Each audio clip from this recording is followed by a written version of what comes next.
Welcome to Rivals Recap. My name is Dennis Principe para po sa Rivals.ph. For this episode, magmamayabang lamang kami ng 5 beses because we will be giving you the 5 top stories in terms of hits. Tama ba yun? Yes. Miss Kat. And then to give us an idea kung sino yung 5 malaking story at yung 5 babantayan ng rival websites ay ang ating social media expert or analytics expert, Miss Kat Katibay. And of course, sanay na sila, no? Pagdating po sa pagharap sa camera because every time na pinapanood na tayo rito, talaga namang pinag-aaralan yung kanilang mga movements. One of them, Randolph Yongson. Pag-uusapan yung kay Jimmy Alapag. And then, si Christian Jacinto naman. Maraming salamat po, Sir Dick Marcelo, for allowing him to appear dito po sa ating show. He will be talking about John Jones at yung kanyang masalimuot na issue about cocaine. And of course, ang ating top performer pagdating po sa hits dito po sa ating website, si Mac Dionisio will be giving us an update about volleyball. So, simulan na natin ang aming pride by giving you the top 5 stories ng ating pong Rivals.ph website. Kat? Thank you, Sir Dennis. Yung fifth natin na most read story on Rivals is, of course, the article on the most beautiful wives and girlfriends in Philippine sports. So, nag-top po sa atin doon sa listahan natin ay si Janice Lagman tsaka si Bianca Gonzalez. But both of them reached to us through social media. They thank us kasi sila yung top 1 natin. Wala namang mga nag-comment doon, wala namang nag-disagree sa natin sa article na yon. Basically, bumenta siya kasi magaganda yung nasa listahan natin. So, sa fourth naman na most read story is our video special which was on about the Amihan Pilipinas. Sino editor niyan? Editor natin. And of course, yung ating master editor sa videos, si Chris Rizal. Okay, remember the name. Yes. Galing yan. Galing yan, So, yung third naman po ay yung Gretchen Ho. She, sa Twitter account niya, she called for a boycott on the POC, calling for a tryout in their newly formed national team. So, Gretchen Ho is vocal in her support sa Amihan Pilipinas. So, through Twitter, she called on the players to boycott, yun nga, yung pinapatawag na tryout ng POC.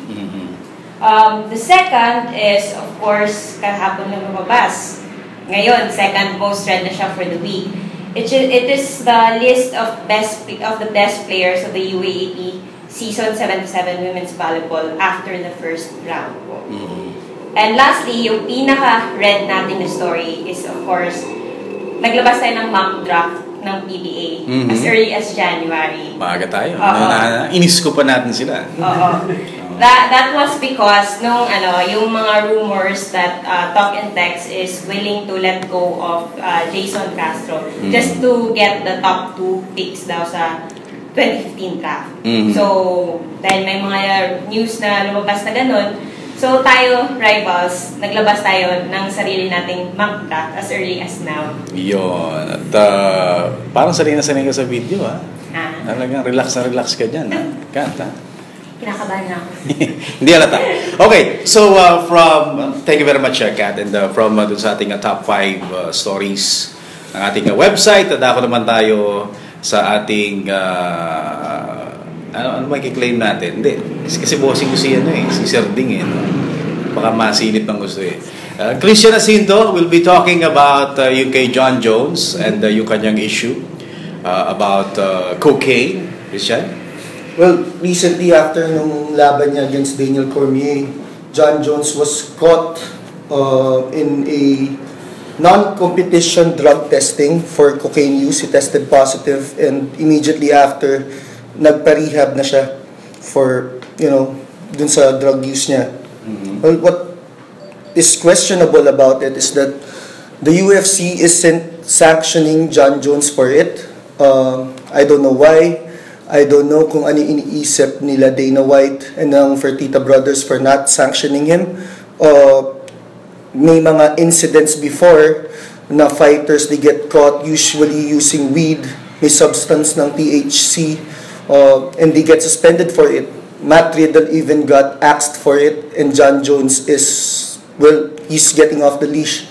He's getting off the hook, which is nakakatawa kasi yung titignan natin, cocaine is a hard drug and it doesn't send a good message sa mga aspiring fighters and sa mga bata na tumitingala kay John Jones or using him as a role model, diba? Bagkus titignan natin, pinuri pa ni Dana White si John Jones for admitting and going to the rehab.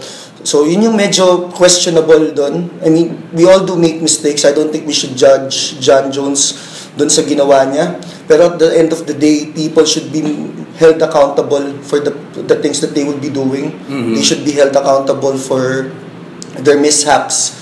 And that's what the UFC failed to do kay John Jones.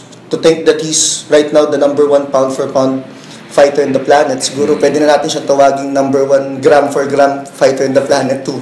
Pero what do you think is the reason, Christian? Is it because of his stardom or probably favoritism or anong isyong nababasa mo rito? Well, ang nakikita ko lang talaga, sir, is that he's a money maker. He's the number 1 pound for pound fighter in the planet. He's by far one of the most dominant light heavyweights in history of the UFC, and to think he's only about 25, 26, batang-bata pa siya eh. So, yun yung papasok na yung double standards ng UFC. Why would you let your fighters, yung ibang fighters natin na matanggal or masuspend, tapos si John Jones, just because he's making money, you're going to let him off the hook. So, yun, medyo problematic yung naging ng UFC doon, actions ng UFC or lack of it doon sa issue ni John Jones with his cocaine use. Okay, thank you very much, Christian, for sharing us an update and your thoughts. From mixed martial arts, dako naman po tayo. So, volleyball, no? Isa po sa mga talaga namang sumisibol and napakarami po following and a threat to a lot of sports ito po sa atin. In terms of popularity, Mac, ano ba ang latest about the volleyball? Sir, kakasabi mo lang popularity. Yesterday, the Ateneo LaSalle game happened at the Mall of Asia Arena. It was very well attended with 18,489 people who trooped down to the venue to witness the last 2 games of the first round of the UAAP Women's Volleyball Tournament. First game was Adamson versus National University, wherein National University won. And then the much anticipated Ateneo versus LaSalle, wherein the Lady Eagles defeated the Lady Spikers in 5 sets. About the game, sir, you'd think na it went down the wire to the 5th set. You'd say na parang maybe they are all on fire, but dahil 5 sets, diba? Yeah, 5 sets. Pero sir, when you look at the stats, you would see na off talaga yung Lady Spikers. Despite, kahit na nauna sila maka 2 sets against Ateneo, sobrang off na ang top scorer nila in 5 sets, sir, is Ara Galang with just 11 points compared to Eliza Valdez, who scored 26. And the next best scorer for Ateneo scored 13 points, Amy Ahumiro, wherein yung tatlong nagpalitan for middle blockers sa LaSalle scored only a combined 14 points. So Ateneo had a total of, I believe, 46 errors, and that is the reason why nakahabol yung LaSalle. Pero technically, sobrang off talaga nila kahapon. Well, in a lot of ways, I think you're on the spot, no? Dun sa pinag-usapan natin last time. We talked about yung future game between Ateneo and LaSalle. But so far right now, what's in store about yung title aspirations of both schools and both teams? Well, Ateneo, sir, is well on their way to defending the title because right now they are at 7-0, undefeated.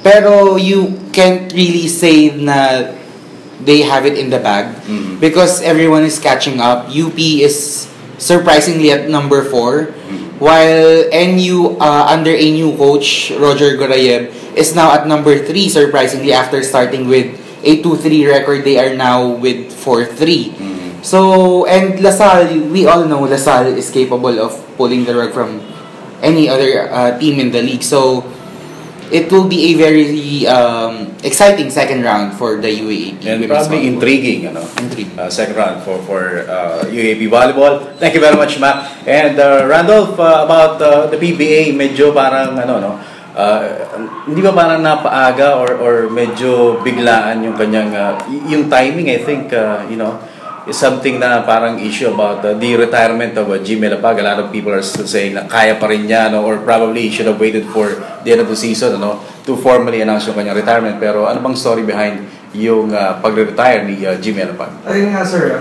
Many people have said na Jimmy could have played until 40s, just like what Eric Menck is doing, just like what Asi Taulapa is doing.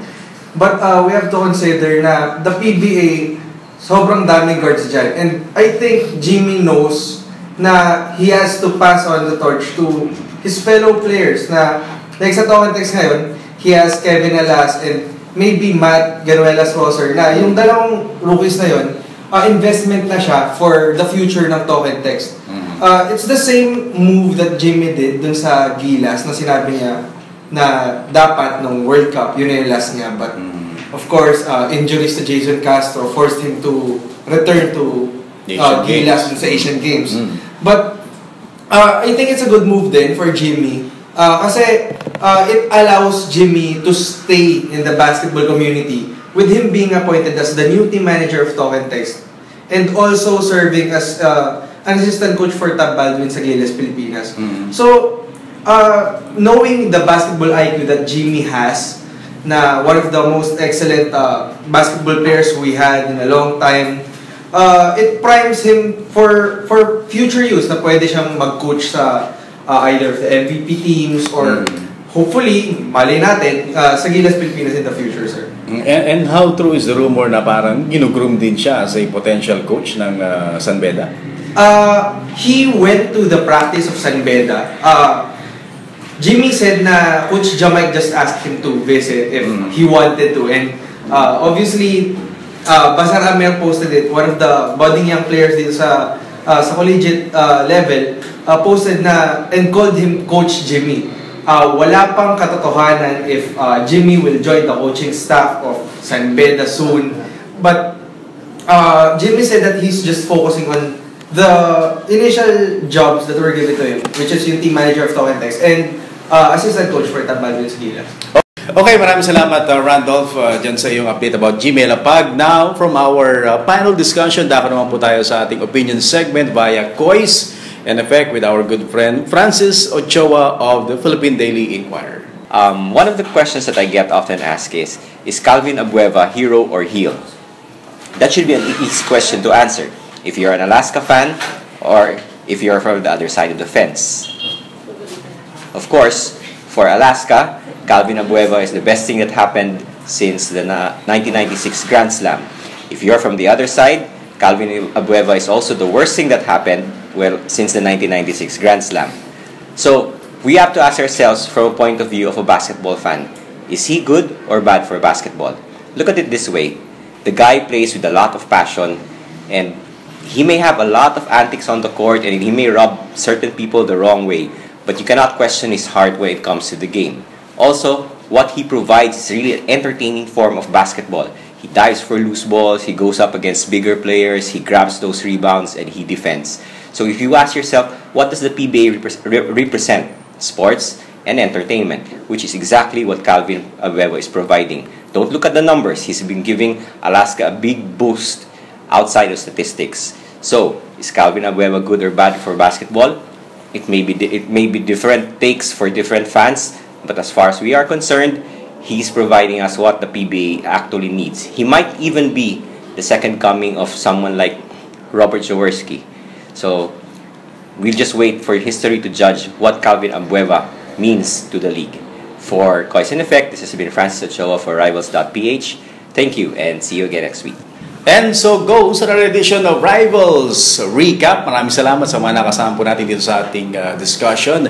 Randolph Leongson, Kat Katipay, Christian Jacinto, and Mac Dionisio. Until next time, ito po si Dennis Principe for Rivals.ph. Maraming salamat.